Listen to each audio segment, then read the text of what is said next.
कल्याण डोंबिवली महानगरपालिका निवडणुकीनंतर पहिल्यांदाच आता आज स्थायी समिती सभापती आणि महिला बालकल्याण समिती सभापती त्याचप्रमाणे BJPने शिक्षण समिती सभापतीकरता फॉर्म भरलेले आहेत।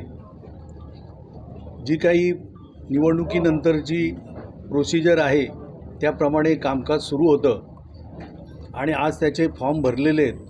कोणत्याही प्रकारची चुरस किंवा वेगळं काही कारण नव्हतं। निवडणूक जाहीर झाल्यानंतर आज फॉर्म भरायची वेळ होती, त्याप्रमाणे मुदतीमध्ये फॉर्म भरलेला आहे। माननीय एकनाथजी शिंदे साहेब उपमुख्यमंत्री आणि शिवसेना मुख्य नेते यांच्या आदेशाप्रमाणे खासदार डॉक्टर श्रीकांतजी शिंदे यांच्या सूचनेप्रमाणे आज स्थायी समिती सभापतीकरता मल्लेश शेट्टी यांचा फॉर्म भरण्यात आलेला आहे।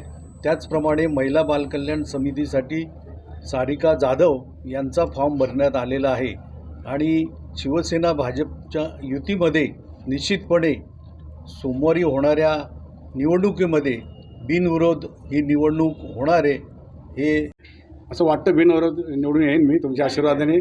खरं म्हणजे साहेब शिवसेना पक्षप्रमुख आमचे शिंदे साहेब यांच्या आदेशाने व खासदार श्रीकांत शिंदे यांच्या आशीर्वादाने व तमाम माझे शिवसैनिक नगरसेवक आणि पदाधिकारी यांच्या मार्गदर्शनाखाली मी फॉर्म भरलेला आहे। अभ्यास केलेला नाही मी त्याचं, नंतर बघू आता बसल्यानंतर मी अभ्यास करेन। कल्याण डोंबिवली महानगरपालिकेचे स्थायी समिती सभापती, शिक्षण समिती सभापती आणि महिला बालविकास या तिन्ही सभापतीकरिता आज नामनिर्देशन पत्र जाहीर करायचं आणि दाखल करायचा दिवस आहे।